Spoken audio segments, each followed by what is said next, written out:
بسم الله والصلاة والسلام عليك يا حبيب الله، مرحبا بكم. اليوم في مطبخي راح ندير لكم جواز اللوبيا الخضراء، لوبيا مشطو، بطريقة سهلة وتجي بزاف بنين.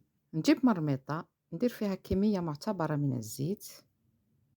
كي يسخن الزيت نقلي اللوبيا، نخليها حتى يتغير اللون تاعها.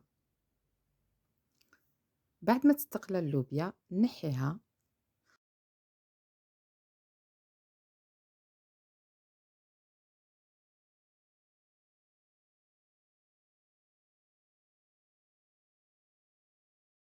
نقص كمية الزيت ونحط طرف تاع الدجاج يتقلاو.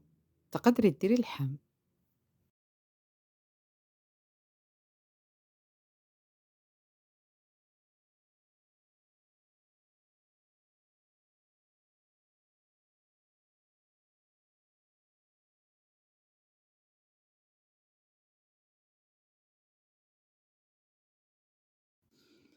بعد ما يتقلى الدجاج مليح نزيد البصلة والثوم والطماطم مرحيين،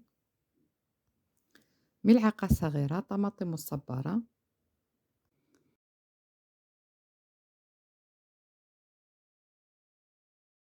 ندير الملح، كزبر، فلفل الكحل، فلفل أحمر، كركم، زنجبيل.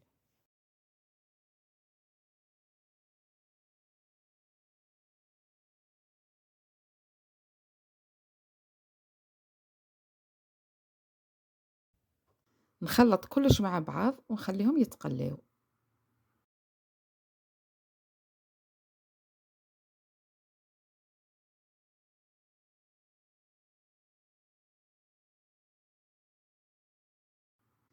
بعد ما يتقلى الدجاج مليح نمرق بالماء السخون ونخلي الدجاج يطيب.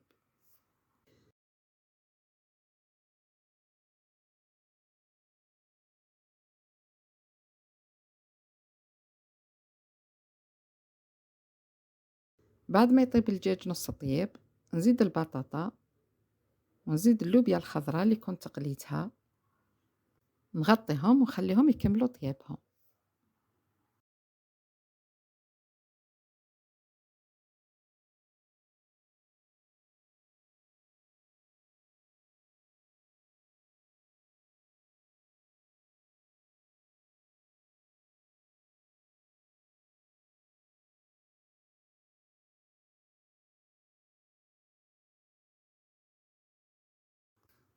ها ولا هنا كلش راهو طايب، جات مجمرة، المرقة جات خافرة. نطفي عليها نديرلها شوية معدنوس ونشوفوها إن شاء الله في طبق التقديم.